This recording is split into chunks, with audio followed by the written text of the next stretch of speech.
Music has always been a part of my life. My mother was always encouraging me and my brothers to listen to music, to enjoy music. She grew up in the hippie movement and was very passionate about the arts and music. So that really reflected onto us growing up. My mother used to play guitar and sing to us. She used to sing Janis Joplin songs to us. We grew up listening to all the songs that she liked, all these different acts from the 70s and 60s.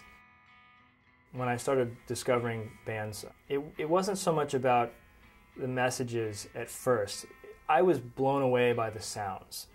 And then gradually, as I started to get into the music more, the messages started to sink in. Because I was getting older, I was a young teenager, but then as the teenage years started to progress, there were definitely elements that spoke to me that I could grab onto and not feel so isolated in a sense. Because yes, I was drawn to the fact that it was different, that being different was okay, and thinking differently than the way everyone else thought was okay.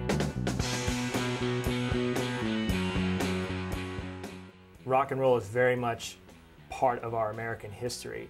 It has greatly inspired the rest of the world. One of the most historical impacts I think rock and roll has had is that during the 60s we see this response to the Vietnam War and obviously civil rights. The message was clear. It was about peace and love and no more fighting.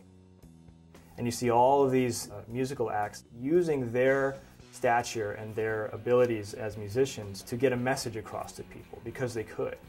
Every generation has its own way of expressing themselves and defining themselves. Every generation has its points of rebellion, if you will. I think rock and roll has somewhat of a cultural force, but I don't think it is nearly as impactful as it was, say, in the 1950s or the late 60s.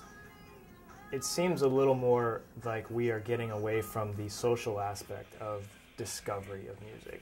I can't really imagine exploring and discovering new music through a video game with some buddies of mine, versus going to a show and hearing a band from Virginia or something and never, not knowing who they are and saying this band's incredible and then buying their CD or their record or whatever. With that happening in 1967 sort of paved the way. The class I teach for the history of rock is just an introduction, but the students that come into that class, I really want them to take something more than just, here are some songs we listen to. My goal is to sort of get them to understand the social things that were going on during this constant evolution of music. So hopefully the students in my class get just an enriched sort of exposure to rock and roll music and its sort of overview in the past 100 years. Music is universal, but it is something that's so treasured by every single person. And there are ways to take the music we listen to in a positive way and apply it to the way we live.